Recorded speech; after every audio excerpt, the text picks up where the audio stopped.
The following podcast was brought to you by the members of the Casino Skunk Secret Society. For just $1 a month, you can unlock every audio and video episode available instantly. And don't worry about any commitments. You can quit at any time. So for just $1, you can download every single episode and then bounce out. Just head to patreon.com/casinoskunk.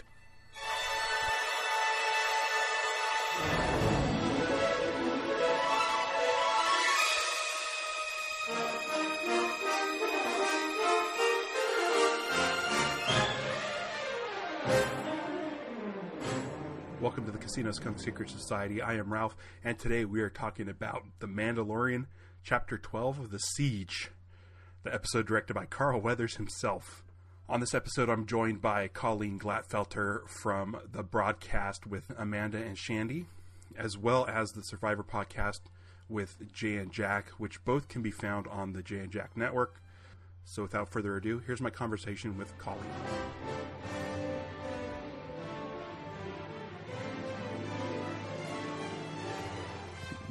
Oh. Hey. Alright, so usually I just start the conversation and then do an intro later, but I might just do the intro live. Okay, whatever you want to do. And then I'm just worried that I'm going to sound stupid, so. Well, I didn't take any notes, so you're going to have to... I didn't either, but I rewatched it before we went on our errand this morning. That's what I was going to do, so... We're going to start at 10:30, and then we're going to start at 11, and I'm like, okay, cool, I'm going to, scrub through and rewatch it. Nope, I've been dealing with stuff. So, I only watched it the once. I watched it Friday during lunch, so...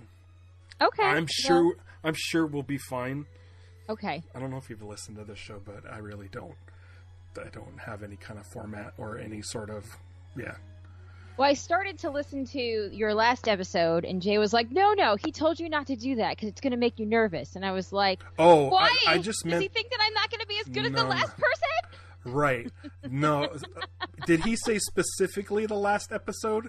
Because when I told him don't listen to the last episode, that was specifically... Last week I had Adam Frazier on. And Adam Frazier makes me nervous with the amount of information he knows. Right. Like, he was telling me stuff, and I'm like, oh, I had no idea. Like, did you know that the Katie Sackhoff, who played Bo-Katan in the last episode, she's been the voice of that character on the Clone Wars and Rebels for, 13 years. Yeah, I knew that. I had no idea. I had no idea. So, it was like, I was like, oh my gosh. But, I mean, I didn't act all, dumb about it. I just didn't, I was like, oh, that's cool. Because it's impossible. It's impossible to know all this stuff. Yeah. How deep are you into Star Wars? You obviously watched The Mandalorian. Personally? Yeah. Oh, so I mean, we watched Clone Wars and Rebels back at the start of all of this, but I kind of don't remember everything because it literally was what we did in March and April and May. Right. Right. Because we finished it in time for the end of was it Clone 7? Wars? Yeah. Ended it on May 5th. May 4th. Okay, yeah, we watched everything to kind of coincide it with the last new episode. So yeah, it's been a while since I've been caught up on all that trivia, and then it's impossible. Obviously I've seen all the movies and The Mandalorian. Yeah, it's impossible because binging especially, it's impossible to retain stuff. I don't think if Lost came out in this era, I don't think I'd be able to retain all the information I did, by not watching it on a weekly schedule. Right, because there's so many. There's too much stuff, and when you binge, you don't have time to sit there and think about it. So, binging the Clone Wars, I have no idea. I would have no idea. Yeah. I binged the last 2 seasons of Clone Wars, and I had no idea. Yep. And and even then I watched last week a little reminder video on catching me up on Bo-Katan stuff. Oh, that's good. Oh, okay, so I always skip through the previously on Mandalorian. Always. Okay. because I don't. It's like Lost spoilers, like when it says previously on Lost or previously on Mandalorian. Right, then you know what's going to happen in the episode. You see like random characters, and you're like, oh, why are they showing that guy? Yeah. Like this week they showed Horatio Sands, and I'm like, well, obviously that means he's coming back, so it's like a spoiler. So I always skip that. Speaking of binging, the thing I hate the most is the skip intro, and the skip intro on The Mandalorian is obnoxious because the intro's 10 seconds at most. I was just going to say there's no reason to skip the intro. It literally just says The Mandalorian, and the skip intro thing goes away like before it says like chapter 12, the siege or whatever. So it's like, what? Who? I can't imagine anyone has ever hit that button then. Like, I wonder if they have I'm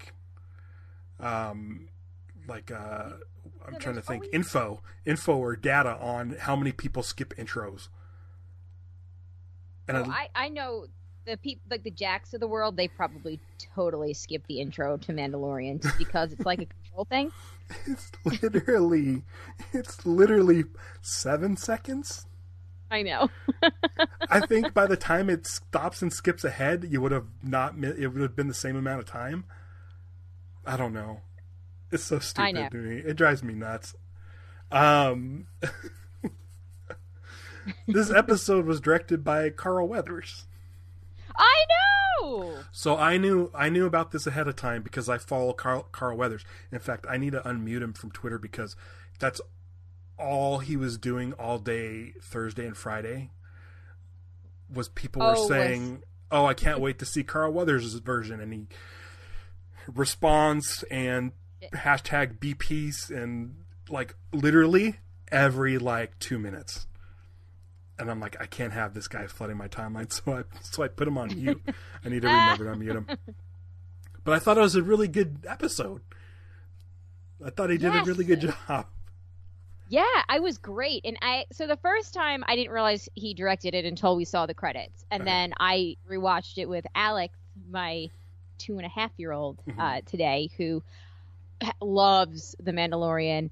Jay has the Baby Yoda that talks, like the moving one. Of course. And he the other night set up a couch cushion, brought it to the floor, put Baby Yoda on it, tucked him in, and then told us all to be quiet because Baby Yoda was sleeping. That level of in love with Baby Yoda.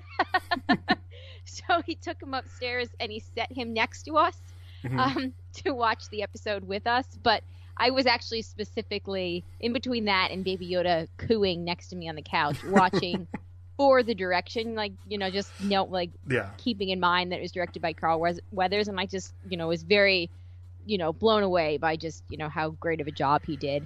It was, it was very entertaining episode. I like that we're getting into the storyline itself is kind of picking up now and it's tying into the other universes or I'm sorry, the other storylines we've seen within the universe, right? Which I think everyone's probably been waiting for. And there were a lot of nice little touches.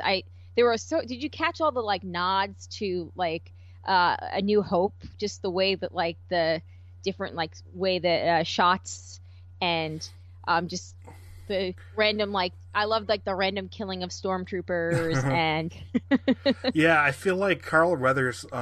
I was really, when I found out he was directing it, I was really interested. I'm like, okay, what is this gonna look like? Is it gonna look like an old man directing it? Is it gonna be because there's kind of a certain slickness to The Mandalorian. I feel like, especially this season, you're getting a lot of in last week's, Bryce Dallas Howard had some shots that were stormtroopers running in a hallway, but it's a low angle shooting up and kind of sideways, and it's a lot of stuff like that. And Carl Weathers, I feel, did shoot like an old man, and I loved it. There wasn't a lot of crazy camera moves. The camera was set up, they shot the scene in front of it, and then they just kind of would use the editing to make the action quick. That's how George Lucas did it in 77. If you look at the shots in the original Star Wars, they just sit the camera down, don't move it around too much, and they just have the actors go in and out of frame, and then they just the cutting of the editing makes it exciting. So I actually liked it. Like, as far as like the direction and the way it was shot, I liked it a lot more than the other episodes of the season.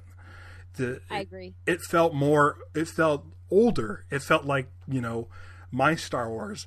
And I think that's why I like Solo so much too. And of course, that's right. You love Solo. I love Solo. I've only seen it the one time, and I had a crying baby in the theater. Give it another shot. Okay. But I think like Ron Howard directed that, and he, I feel, did it a similar way. He didn't get too crazy with the camera moves. When you look at like J.J. Abrams or Rian Johnson, they move the camera around a lot. They use like steady cams and stuff. And that doesn't feel like old Star Wars to me, and I'm a big fan of old Star Wars.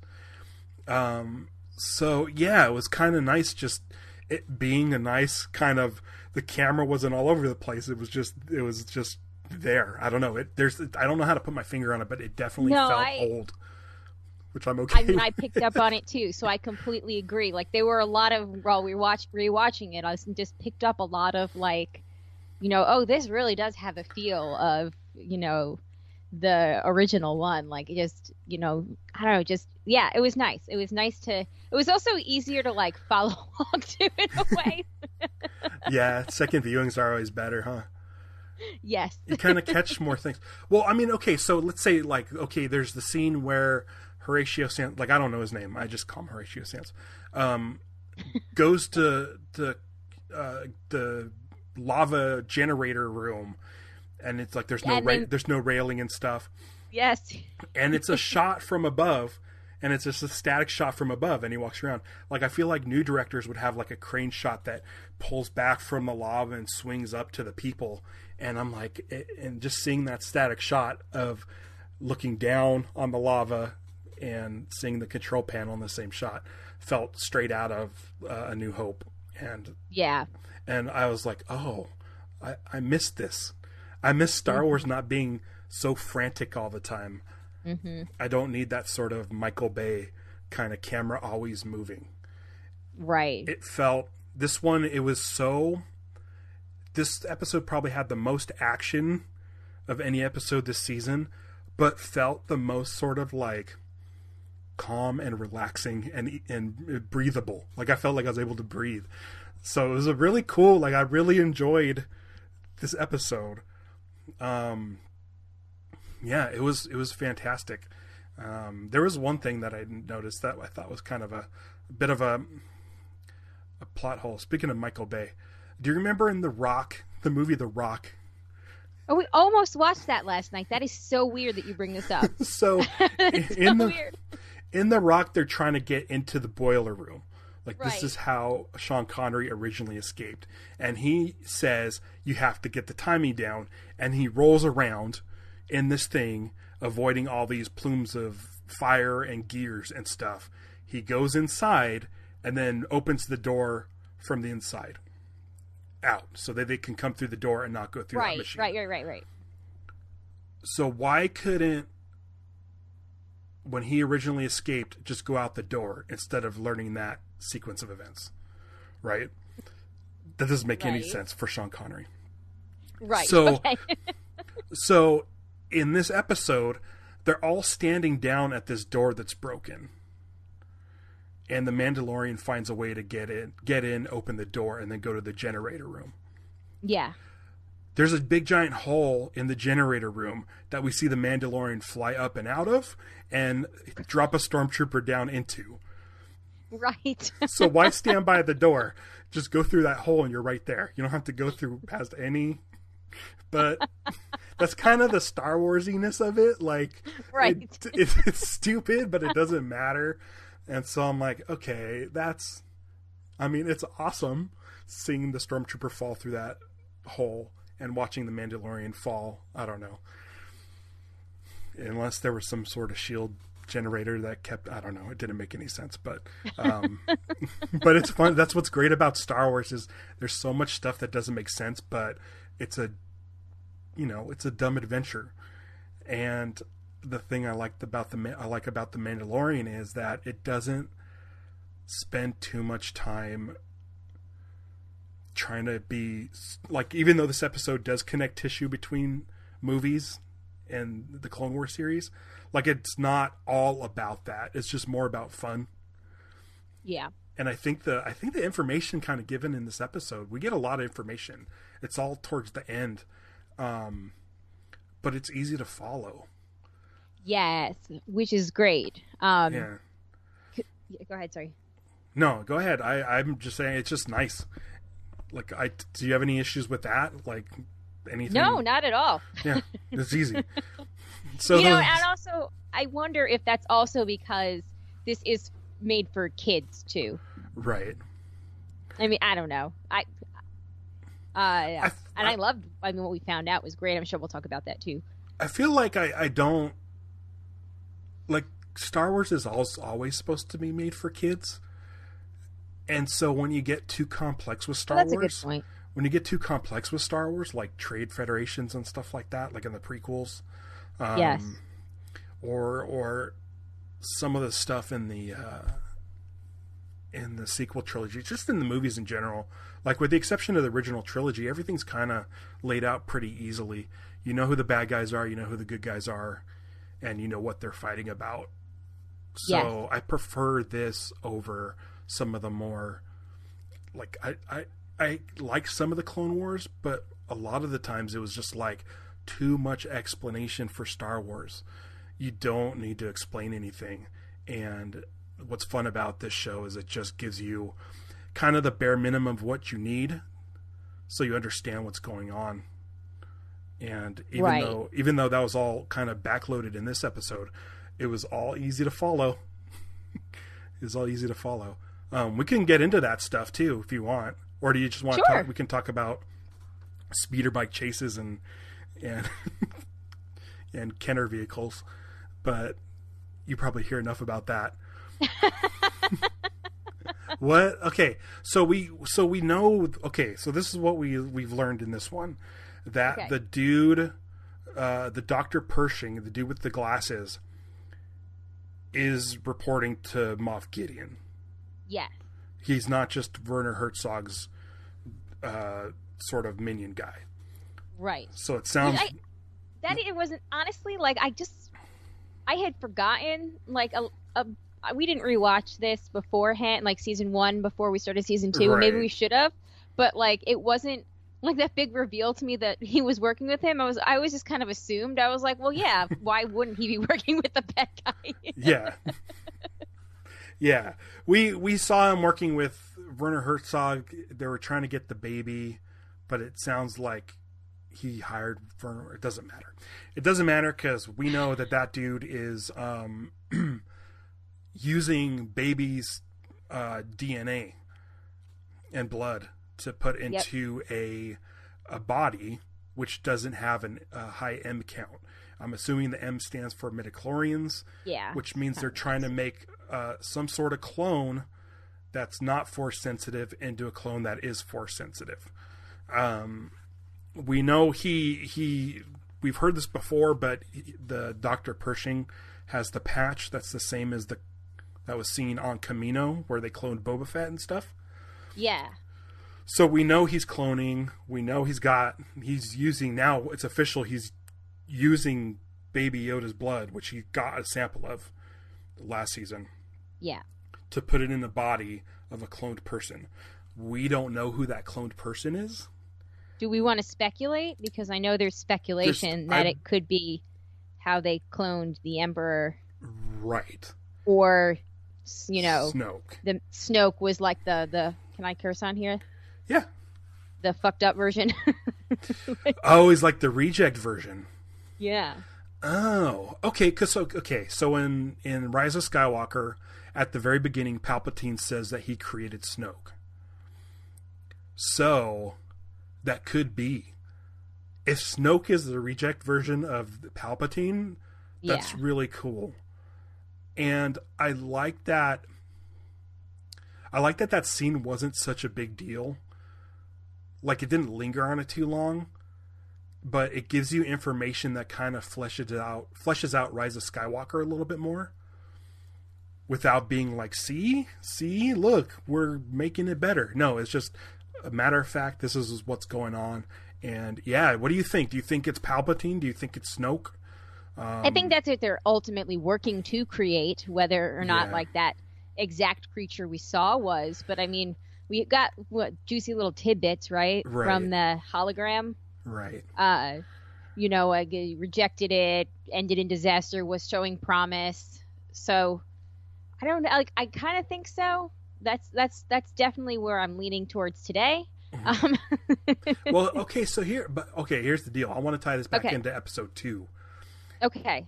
In episode 2, Obi-Wan went to the cloning facility where they said a Jedi named Sifo-Dyas ordered the clones for the Jedi Knights.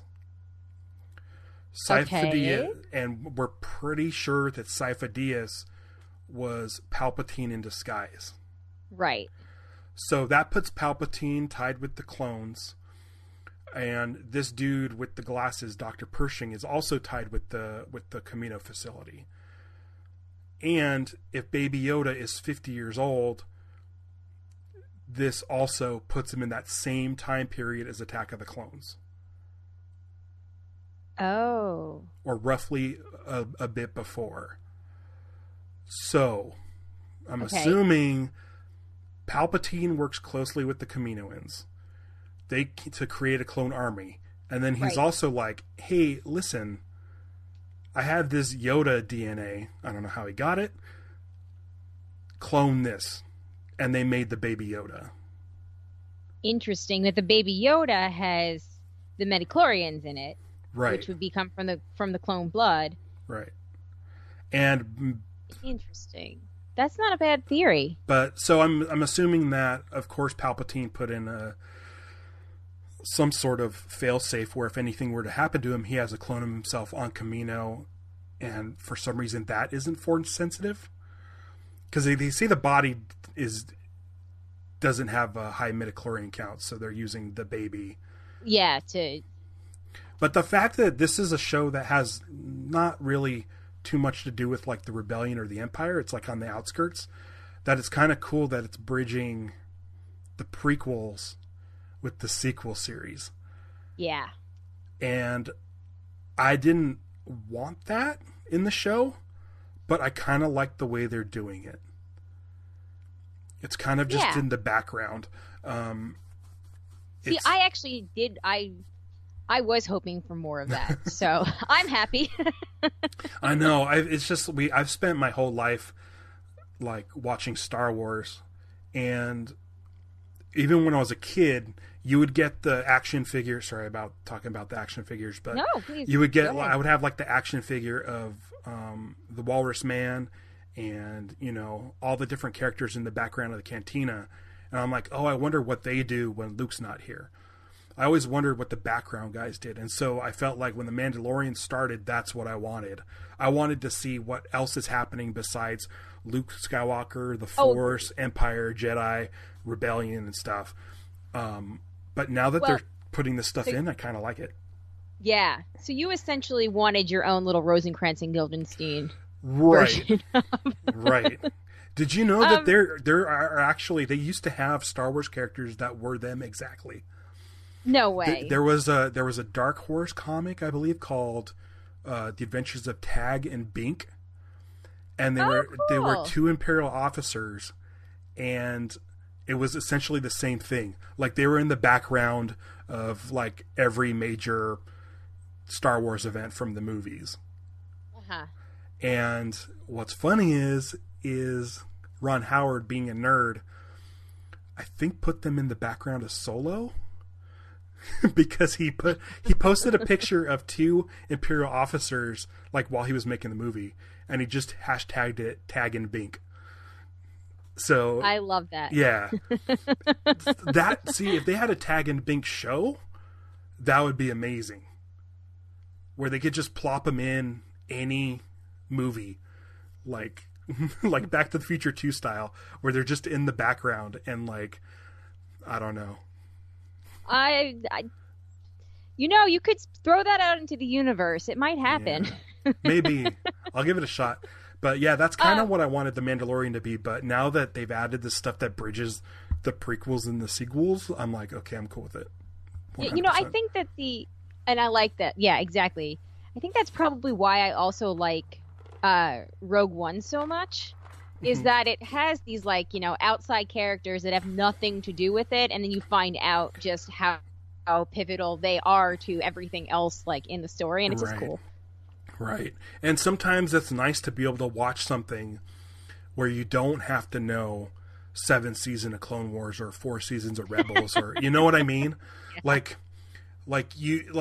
I'm fine with Bo-Katan. Are you gonna have it when Ahsoka shows up? No, okay. I've discussed this. We can get into that in a sec. Hold on. But Bo-Katan, you didn't need to know everything about her in order to enjoy that episode, which was nice. Yeah. They don't plop a character in and have you be utterly confused. It was nice just to see it's a different kind of Mandalorian that has a different way of life, and that's all we need her to be right now for this show. We don't have to have all the baggage of knowing all of her past with her sister and the Mandalorian culture and all that stuff. Ahsoka, are you going to be angry when it's not Ashley Eckstein? No. Neither am I. I don't care. Okay. I don't care. This is my example. Anytime anybody brings it up and they're like, it should be her, she created the character and blah, blah, blah. I always tell people that Harley Quinn was a beloved animated character for 20 years. And when Margot Robbie showed up, everything was just fine. I can love both versions of Ahsoka, I'm pretty sure. I can like the animated version. I can like the live action version. Exactly. She's still going to be badass. So. Yeah. And I mean, it doesn't hurt that I've had a crush on Rosario Dawson for 20 years. Haven't we all? I know. I always say, it seems like every year I see footage of her at Comic-Con having fun or something. And I'm like, oh my God, you're the best. Yeah, I don't know how you could be mad at her. Also, it's not, this is going to be an older version of her. This is maybe 15 years after Rebels, which is when we last saw her. And we've had changes of actors when it comes to older versions. Obi-Wan's been played by 2 different people. Han Solo, of all characters. Crazy that got recast as a younger version. And I think Alden Ehrenreich knocked it out of the park. Yeah, so there's, I think it's fine. I think we're going to be okay. I think all the nerds that are so upset are going to be sending in every single screenshot. My feed is going to be inundated with screenshots of Ahsoka. So I have 0 issues with it, and I can't wait. I think physically her face looks like the animated version. I agree. And where we left her in Rebels, did you watch Rebels? I did. She'll be in those kind of white cloaks, it's going to be awesome. I'm assuming she's just going to be sort of like a wise sort of, mystic person. But if we do see her fighting, I will also like that too. Either version they do. But I want to say that Dave Filoni's directing next week's episode. So you think that we're finally going to... If anyone's going to direct an episode with an Ahsoka in it, it's him. Right. He's not going to... There's no way. The first live-action Ahsoka, there's no way Dave Filoni's not directing that. Right. So we'll see what happens. Oh, man, I can't wait. And I keep forgetting about this show. We get so much new Star Wars now that I forget. Last Friday when I woke up, Stevie woke up, we were eating breakfast and she's like, oh, new Mandalorian today. I'm like, I completely forgot. I always do too. I completely forgot. And I'll go on Twitter, which is the worst thing to do. Because people just can't keep it in their pants and they will want to spoil everything. But that's what I do like about the weekly format is I'm only getting spoiled on this episode and not 2 episodes down the road or 4 episodes down the road. So that's a good thing. I'd rather it come out weekly as opposed to all at once. Yeah, and also as we were talking about earlier, it's so hard to retain information when you're binging through things that it is nice to have as much as I like when everything drops at once, it's nice to have for a show like this where you can actually pick it apart and like really like listen to podcasts about it and read articles about it and find Easter eggs in there. So a show like this definitely, I think, does better in the weekly format, and that I'm also okay with it. Like Schitt's Creek dropping all at once was a necessary thing, but The Mandalorian totally great with weekly. Yeah. So if we got them all at once, how many people would notice Gene's guy? Right. Poor dude. If anybody listening hasn't seen this yet, there was a crew member that thought he was out of shot, and he wasn't. Nope. And he's in a green t-shirt and jeans, and you can clearly see him in the background of one of the scenes. Okay, so listen. Someone went and made a Kenner style jeans guy action figure with a wall in front of him. I think it's just the drawing. It's hilarious. Okay, I have to go check that out then. that for me is fun Star Wars. Now, when fans start putting in like a Wikipedia article and saying that he's canon and start talking about who's that character, that's when I start getting like, okay, that's too much, guys. Like, it was clearly a mess up. Yeah, it's a mess up. Just deal with it, But I saw the picture and it made me laugh because I don't. It's just like the coffee cup in Game of Thrones. Right. Right. I mean, if I'm on the set of a Star Wars movie and they're shooting it, or a Star Wars show, like, I'd be so excited to see all this stuff. And I don't know if I'd be able to get out of frame either. So what you're saying is he is your hero. Gene's guy is your hero. Oh, if I were able to switch lives with Gene guy for like a day, I would totally do it. That day, though. That day specifically. Oh my God, I would do Carl Weathers is directing. just to be shot in Star Wars, like. Yeah, to be in the frame. Yeah, we could have put a stormtrooper helmet on you. I'm like, oh yeah, I would do that too. I would do anything to be in the Star Wars, anything. And like cantina guy, like just a random cantina guy. I don't care if I have like 50 pounds of prosthetics on my face covering me up. I don't care. Just to be on the Star Wars set. You live in Anaheim. Do they film in California someplace where you can do like some kind of random casting call for extras? I'm trying to remember, and I want to say that the volume where they shoot the show is like in Long Beach or somewhere around here. Like not.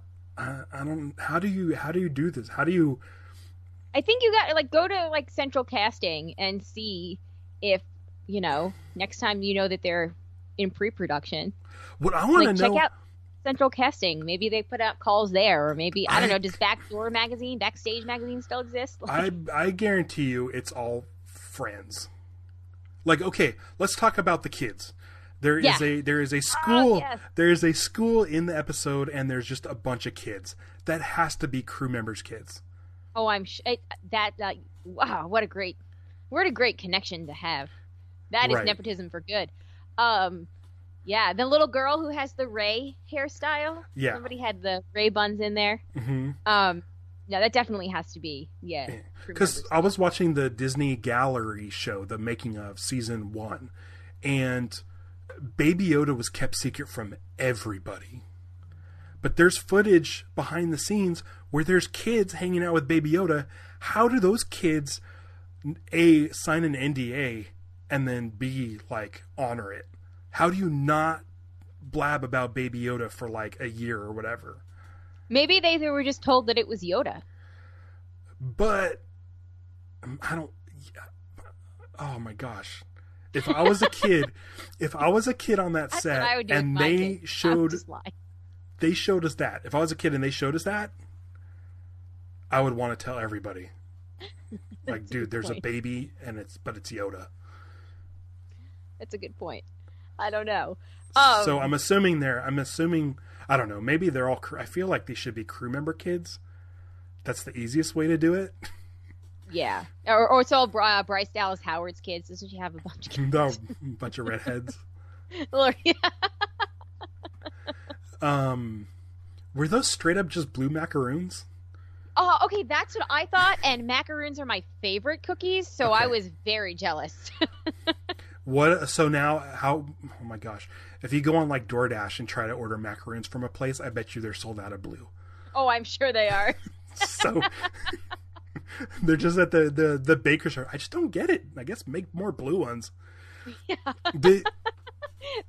Are the blue ones typically vanilla, right? I've had like one macaroon in my whole life. Oh, I love them. They're good. Yeah, no, I was very jealous. I wanted to be eating macaroons. And then when he throws up at the very end, Yeah. when Alex is watching, goes, "They need to clean Baby Yoda's shirt." And he does with his cape. He uses his cape. I feel like that's a mom thing. I'm not a mom or a dad, but I feel like that's a mom thing. It's definitely a mom thing. I've cleaned up noses with my bare hands before on like the playground. Yeah, I mean, Got to. that's one of the things you learn in working. Like, I've been working in custodial at Disneyland for 15 years now. Sometimes you just learn, like, I'm really close to soap and water. I'll just pick this thing up with my bare hands and then wash with soap and water immediately after. Yep. there's I mean, you don't want to, but there's certain things where you just like, it needs to go. Yeah. So I assume as like a parent, like you're probably like, oh, this child lived in me for 9 months. I could wipe its snot. It's not a big deal. Right. Right. It's half me. It's fine. Right. It's like picking your own nose. Half of Right. your own nose. Now, let's talk about Baby Yoda for a second. Okay. How adorable was the scene at the end where he's doing the roller coaster? Whee! Oh. Yeah, I loved it. And you know what's funny is I'm super cynical. So anytime you like see a movie or a TV show where a baby is in harm, okay, let's take Fast and Furious 8, where you have Jason Statham and Luke Evans shooting guns on an airplane with the child in a carrier. Right. Super dangerous situation. But you make the kid laugh and smile during the gunfight, and it puts people at ease. And so at first I was like, oh, they're just trying to make sure people know that the baby's okay with being in danger. But there's sort of this weird, like, Baby Yoda has this sort of, like a dark sense of humor. Like, it seems into the violence. So. Right. But I did enjoy it. I thought it was really funny. I'm like, oh, he makes it like a roller coaster. Like, for me, I'm like, oh, that's a little too, like, much of an Earth reference. But the payoff was that he barfed. Because he was eating a whole sleeve of those macaroons. Yes, which the constant, like, the theme of Baby Yoda eats a lot is something that I can, as a parent, also attest to, that children eat nonstop. Steal other people's food? Yes. Don't share their own. Oh my gosh, because I knew that we were recording for this episode, and the opening scene is the Mandalorian being frustrated, trying to explain to Baby Yoda how to put the wires in the different colors, and I'm like, oh my gosh, like, yeah, that's ridiculous. Yes. I don't want this whole episode just to be about Colleen being a mom, but I'm sorry. like, but I was like, oh my gosh, like, this episode had the most parenty stuff in it. This had trying to explain to them how to put the wires together, taking them to school, telling them to behave at school, and dealing with bodily fluids. And I'm like, oh my gosh, this is going to be like the perfect episode because Colleen's going to have all the life experiences of the Mandalorian. In this case, I do. And I'm happy to share or not share. But I think right now, please, Ralph, after 9 months in quarantine, what, to 10 months in lockdown? 9, I think, for me. What? How many? I think 9. 9 months. I've lost all track of time. It seriously feels like yesterday was May. Like I say this all the time. I truly don't remember the summer. Like, if you ask me what happened between the months of June and when virtual school started again in August, I don't think I could tell you. Like, I don't know. I sat at my computer for a while. Anyway. Well, for me, time was so slow because of the election. And I think the last 100 days went by so quickly. Well, that's the thing. As soon as the election happened, we're recording this on November 22nd. What the fuck happened in November? That's right. Oh my Lord. That's right. 2 weeks ago, 2 weeks ago yesterday, we got a new president. Or like the race was called, rather. Like, where did that time go? I don't know, but I started getting real anxious about Christmas shopping. Yes. Because we're a month away. We're a month away. And I got to do everything online. Yes, I know. And we're actually putting up our Christmas decorations right now, which we told Zach we would do 2 weeks ago. And all of a sudden now it's like a month out. We're like, all right, maybe we should put them up. So Halloween. Yeah. We have decorations out on the patio, on the balcony, and we didn't let the cat out because he was going through and eating all the cobwebs. So, like, okay, as soon as Halloween is done, I'm taking all the decorations down. Boom. November 1st morning, 9 a.m. All of it is down. Everything is down. And I have the box, and I put it into the box, and I would go to stack the box in the closet. I'm like, I'm just going to grab this Christmas shit. And I did. And I'm like... So have you had yours up since then? Our tree went up November 2nd.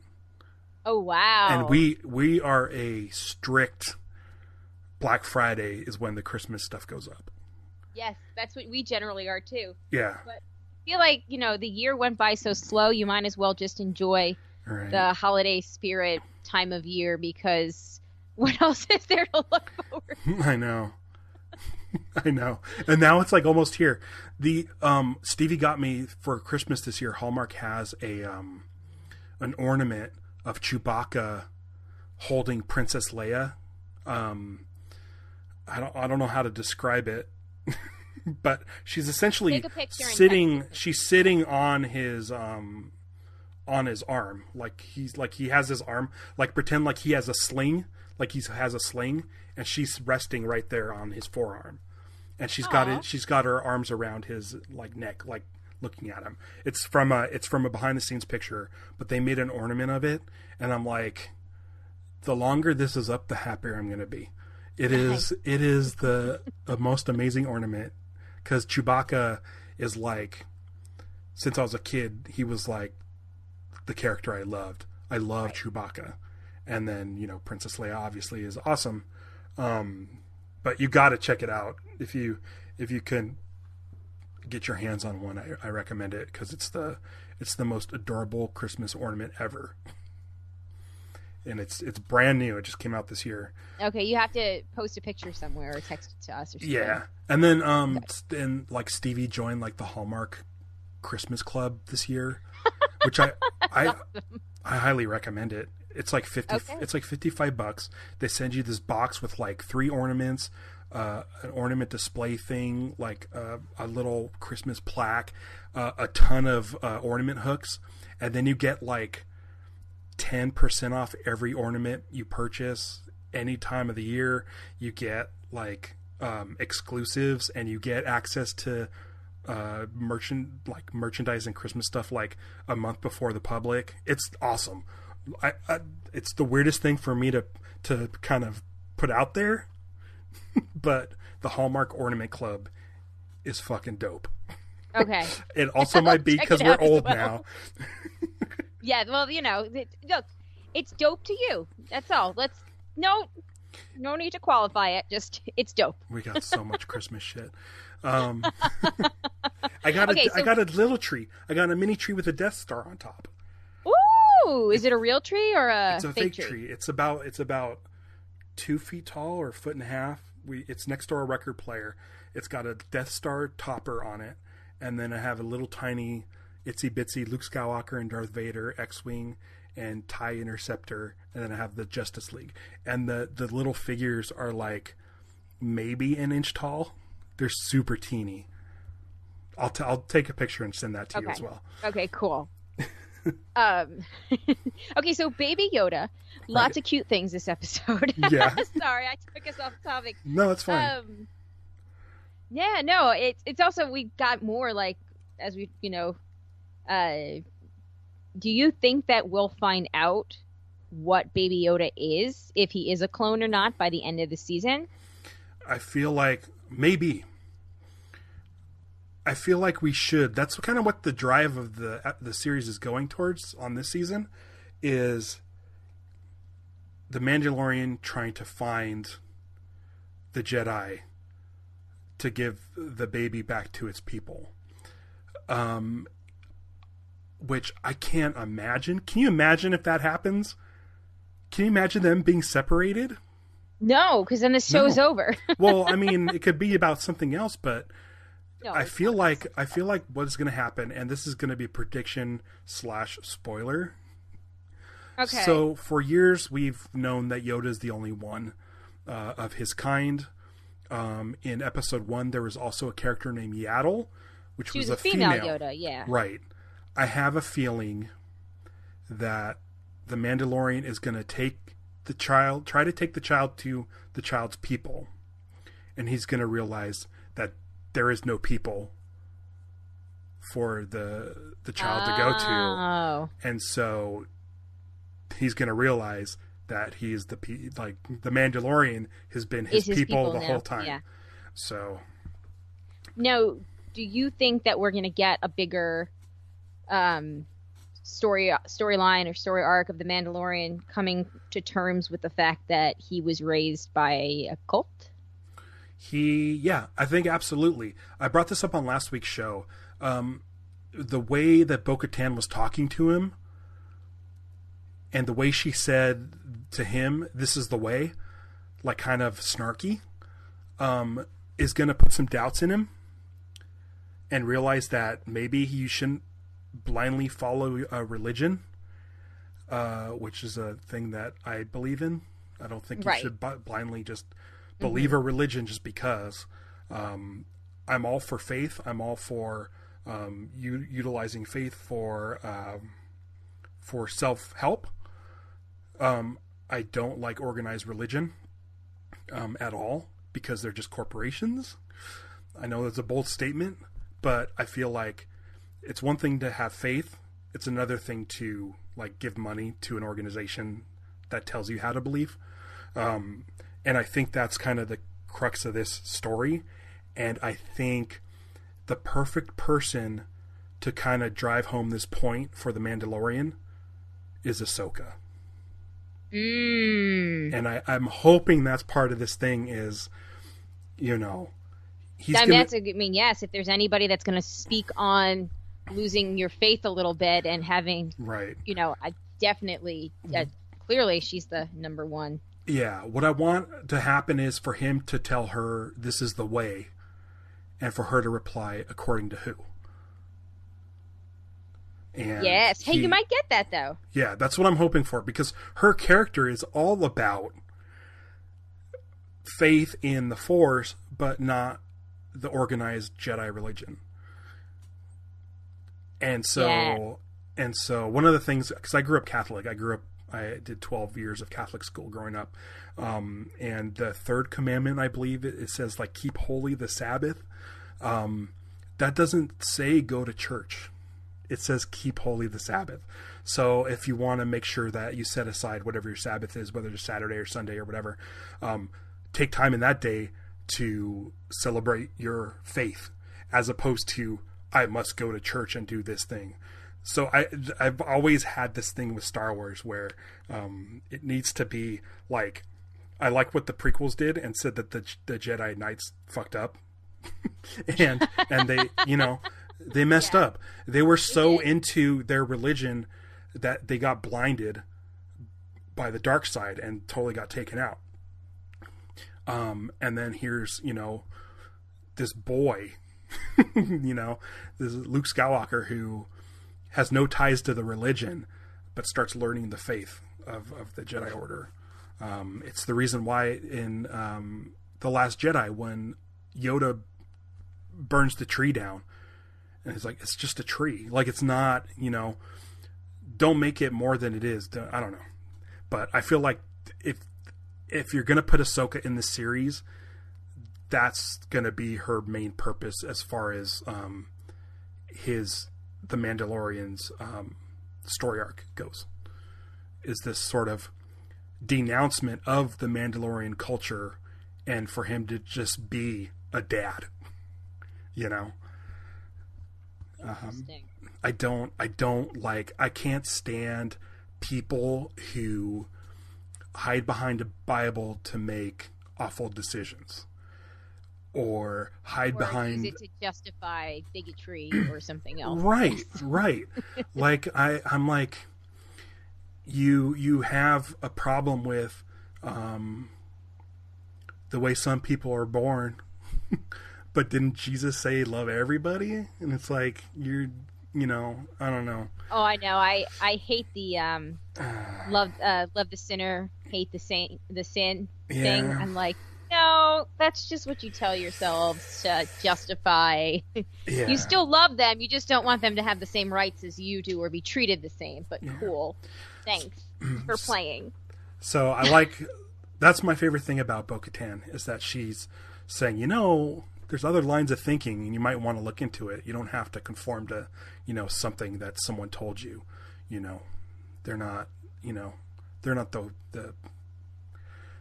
you know, the rule makers. They're just a person. And I think, man, I really hope that Ahsoka does something, because I'd really like to see the Mandalorian kind of break free from his armor, not necessarily physically, but just like be his own guy. Yeah. His own guy. So, and in a way, he kind of is. I mean, he's, you know, clearly a pretty tolerant. I don't know, just like, I think it's there, but I think that he is still tethered to the one thing. Yeah. Go ahead. Sorry. What's funny is in the first season, he went to the armor several times. It was almost like his church. Like, he kept going back to do the ceremony of getting his Beskar armor and stuff. In this episode, we see the armorer's room is taken over by walrus men, and the Mandalorian symbol above the cauldron is taken off the wall. So, I didn't even notice that. So she's gone somewhere. So I'm interested to see where she's gone. Mm-hmm. Yeah. So what'd you think about how they cleaned up the town? It's nice. Yeah. It's cool. You don't really see a lot of the sort of outer rim of Star Wars is usually chaotic. It's like the Wild West. So it's nice that it's kind of thriving a little bit. I like the addition of like colors in the awnings and stuff. I like that Cara Dune is kind of cleaning up the place, which is nice, because her character is someone that's kind of been, you know, an ex-soldier where her home planet was destroyed and everyone she loved dies, and so it's nice for her to see her like lay down a claim and, you know, try to make this place a better place. Right. And it gives you an excuse to go beat up on some Imperials that are still on your planet. So it was, you know, like they're able to like still keep the fun stuff happening, and like give you these kind of small glimpses. Like just having the awnings be a different color and being like brighter just shows you progress. Like it doesn't have to hit you over the head with explanations. And it was nice. And there was a cool statue in the town of IG-11. I don't know if you caught that when they were going into the school. They erected a statue. I did actually, yeah. So that's kind of cool too. Like she honors her history and stuff like that. So it's nice. It's nice. So given that we had the reference to Alderaan and her losing everything at the very end, do you think that is a little like Chekhov's reference here that will come back to play in a storyline further down the road? I could see that happening. What I can see happening is her doing everything to protect this town at any cost if something were to come up. Like she already lost one planet, she's not going to lose another kind of scenario. I don't know if I see her joining the New Republic. I know he was trying to recruit her, the X-Wing pilot, but I don't see her doing that. Yeah. So are all the X-Wing pilots now just police officers in the... I think they're just kind of going around checking things out. Or law enforcement, rather. Yeah. Yeah. They're more like chaperones, maybe. Like, because you took the Imperials out, it left a big hole in the galaxy, and they probably don't want it to turn into the Wild Wild West, so they just kind of patrol, make sure things are, okay. Maybe make sure that there aren't, like, crazy gangsters just, taking over these planets, so. Yeah. Cool. What'd you think of the episode overall? Sound like you enjoyed it. Oh, I loved it. Yeah, I thought it was great. It had everything. It had humor. It had roller coaster rides. It had good action. It had the return, good action. It had the return of the stormtroopers as the red shirts. Mm-hmm. It had a little bit of more mystery arc. Your what is it called? Dr. Pershing and the clones. Yeah. So it had more of the mystery. We got a little bit more further in that. No, I just really liked it from start to finish. And I think that I'm so glad that the Razor Crest is in tip-top shape. It's been agony looking at that thing all busted up. I know. Tip-top shape with a tracking device. Yeah, that's a bummer. I am not. Yeah. I mean, I know we only have 4 more episodes left, but they got to move the story forward. But I'm like, oh man, just can he catch a break? I know, right? We're gonna have an entire episode dedicated to him getting chased by somebody with the tracker, and then he's gonna have to get rid of it, and that's gonna be an entire episode. I'm calling it now. All right. Or it's gonna lead them to Ahsoka, which is bad. Oh, that is bad. Or we get Moff Gideon with his Darksaber versus Ahsoka with her 2 white sabers. Ooh, I feel like that is actually, I like that. Keep going with that idea. Flesh that out a little bit more. I feel like, okay, another thing is either maybe Ahsoka gives one of her lightsabers to the Mandalorian so that the child has one when he grows up, and it's Gideon versus the Mandalorian with a lightsaber fight. But I ultimately feel like Bo-Katan should be the one that gets the Darksaber back. Also, yes, Jay and I were talking about that too. That we were wondering if she's going to come into play whenever we have our, finale episode, or wherever they all meet, and Bo-Katan will get the Darksaber back. And we were talking about that. And what about the Boba Fett armor? We still have to deal with that. Right. So there's a lot. I mean, we're halfway through, so we'll see what they save for season 3 and what they're going to bring into this one. But I love season 2.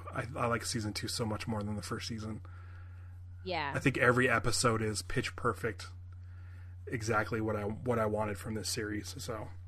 Yeah, I agree. It's been a pleasure to watch this season, and because we've been watching it on Friday nights, and then we've been rewatching it with the kids over the weekend. So that's cool. Yeah, I've been only watching them once. I should watch them a second time. But yeah, it was a great episode. I look forward to next week. Is there anything you want to plug? Sure. If you liked me here, you can find me. I have another podcast called The Broadcast with Amanda, Shandy, and Colleen. You can find us wherever you get your podcasts. It's the logo is a woman with a glass of wine and a face mask on.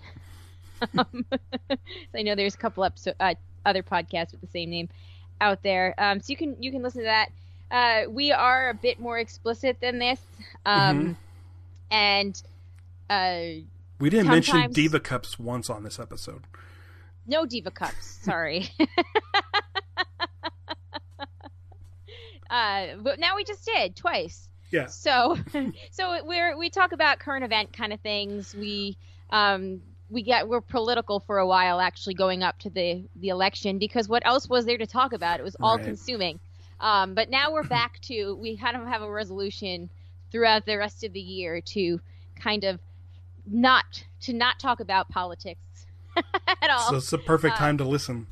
Yeah, go back to fun. We do silly quizzes sometimes, like BuzzFeed quizzes. Listeners will send us funny articles. Yeah, so we're actually doing our 200th episode this upcoming week, so it'll be out from time for Thanksgiving. So, cool. Yeah. Thanks for joining me. I was just going to say, I also do a Survivor podcast with my husband and my father-in-law, and that is Survivor with Jay, Jack, and Colleen. And I just realized it's not going to happen until the spring because we don't have Survivor right now. But yeah, that's where you can find me. I'm done. Cool. Yeah, we don't have to mention Jay and Jack. They're all butthurt. Well, Jay was butthurt that he wasn't on this season of Mandalorian. But he was upset. He was really upset when I told him, and I didn't tell him right away that I was doing it. You know what's funny? He's been taking the Screen Geek show and like talking about Mandalorian, like he can't not, like I feel like he's trying to win or something. Yeah, it was Screen Geeks, right, where he was trying to play the Star Wars clips. Yeah. And you guys got shut down? Yeah, it was the Clone Wars clips. That's right. But luckily I have that audio, the full audio of that I put on the Patreon page, so. Oh, that's great. It's hilarious. He was so butthurt, and I'm like, listen, I have an idea to do, since it's a continuing series, since, episode 1 of season 2 was chapter 9, since it's a continuing series, I thought it would be great to not double up on guests from this first season. And it's been great so far. I like talking to new people about Star Wars, because I don't think I've ever talked to you about Star Wars ever. And I don't think so either. And it's awesome. It's fun. That's what's awesome about Star Wars, is you can talk to anybody about it and they have their own takes. So, him and Jack got on the first season and now they're done. If you want to listen to them, listen to the Survivor podcast. In the spring or whenever Survivor comes back. Right. But yeah, thanks for coming on. It was a blast. And until next time. Thanks for having me. This was fun. No problem. Yeah, I've got to think of, the thing is, I keep on thinking now that I've been talking to so many people. I'm up to, this was chapter 12. I've already burned through a dozen of my friends, and I still have a couple more for the rest. I have 4 more for the rest of the season. I'm like, who am I going to choose for season 3? I'm going to start having to really ask for favors. get some people on. But yeah, thanks for coming on. Until next time, McClunky.